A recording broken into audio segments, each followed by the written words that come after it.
The sun rose gently over the emerald hills of Elmswood, casting golden light across the land. A soft spring breeze rustled the petals of blooming cherry blossoms, and the air was alive with the songs of skylarks. It was Easter Sunday, a day of hope, renewal, and grace. In the heart of the realm, the bells of the grand cathedral chimed, calling the faithful to prayer. At the royal palace, nestled atop a hill surrounded by gardens of lilies and lavender, preparations were underway for a momentous occasion. King Alaric and Queen Evelyn of Elmswood, revered by their people for their wisdom and compassion, were to attend the Easter Sunday service, as they had every year since the beginning of their reign. This year, however, was different. Word had spread that the royal couple, often seen only in times of grand ceremonies or official duties, would walk among the people to the cathedral, not in their gilded carriage, not escorted by an entourage of nobles and knights, but humbly, as fellow worshippers. The kingdom was abuzz. Children rehearsed hymns in churchyards, villagers adorned the path with petals and ribbons, and elders polished their best shoes. Even the wind seemed to hush itself in reverence. Inside the palace, Queen Evelyn stood before her mirror, her maidens adjusting the lace sleeves of her ivory gown. The dress was modest yet stunning, embroidered with delicate vines and lilies. Her auburn hair was swept into a simple chignon, adorned with a single pearl pin, the same one her mother had worn decades ago on Easter morning. Alaric entered the room quietly. Though regal in bearing, he wore no crown. His royal blue tunic bore only a silver clasp shaped like a dove, the emblem of peace. His eyes met Evelyn's in the mirror, and they shared a silent smile.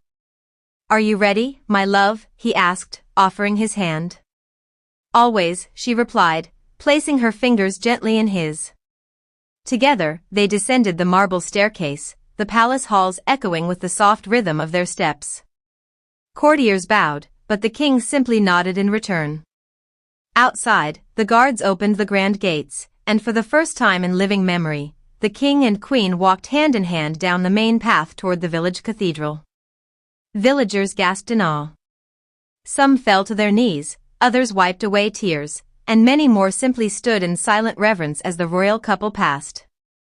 The path was flanked with lilacs and daffodils, their fragrance mingling with the warmth of Easter morning.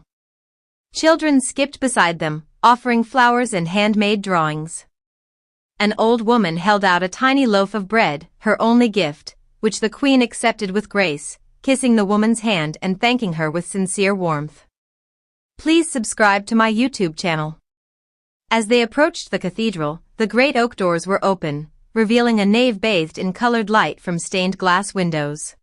The organ began its hymn, a melody so old that even the eldest in the kingdom remembered it from their childhood. Inside, the king and queen did not sit upon golden thrones but in the first wooden pew among the people. Their presence brought a sense of calm, a serenity that seemed to soften the very stone walls of the ancient church. Bishop Alaric, robed in white and gold, approached the altar. On this holy day, he began, his voice rich and gentle, "We gather to celebrate not only the resurrection of our Lord but the spirit of renewal and grace that lives in each of us. And today, we are honored, not by the splendor of royalty, but by the humility of hearts that serve." His gaze met the king's. A nod passed between them, one of shared understanding. Throughout the service, the queen sang each hymn with a voice like silver bells, her eyes lifted with quiet joy. The king listened intently to the sermon, his fingers gently brushing his wife's hand, as if to hold on to this moment of stillness. After communion, the congregation spilled out onto the green. Tables of bread, fruit, and spring pies were set up under flowering trees. Musicians played soft tunes on lutes and fiddles, while children laughed and danced. The king and queen did not retire to a reserved corner but wandered among the crowd, blessing infants, exchanging stories with farmers, and laughing with young girls who tried to imitate the queen's posture and grace. One young boy, no older than 10, approached the king with a wooden sword tucked into his belt. "Your Majesty," he said boldly, "one day I'll be a knight and protect the kingdom like you." King Alaric knelt before the boy. "Bravery is not just for knights," he said gently. "It lives in those who speak truth, who help their neighbors, who lift others when they fall." The boy's eyes lit up. He stood straighter, chest puffed with pride. As the afternoon sun slanted lower, the queen sat beside a widow on a bench beneath an ancient elm. The woman had lost her son in the last harsh winter. No words were needed between them, only a touch, a quiet tear shared, and the warmth of presence. That Easter Sunday, there were no declarations of grandeur, no displays of wealth. Instead, there was laughter, tears, music, and the deep, steady hum of togetherness. It was not the gold of the crowns that shone brightest, but the light in people's eyes as they felt seen, heard, and valued. By sunset, the king and queen returned to the palace, their clothes dusty with spring soil, their hearts full.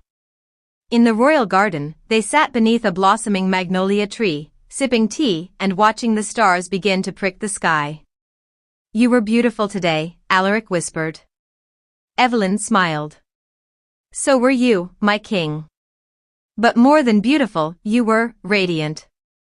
Like the Easter sun itself." She leaned her head against his shoulder. It's easy to shine when surrounded by love. From that day forward, tales of the Easter Sunday service spread far beyond the borders of Elmswood. It became a symbol, not of monarchy, but of shared humanity.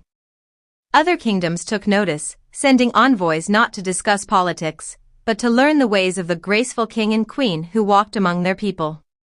And so, every year, on Easter Sunday, the bells of Elmswood rang not just for faith, but for the harmony of a realm where royalty meant service, grace meant strength, and love, quiet, steadfast love, ruled above all. Subscribe the channel to get such videos.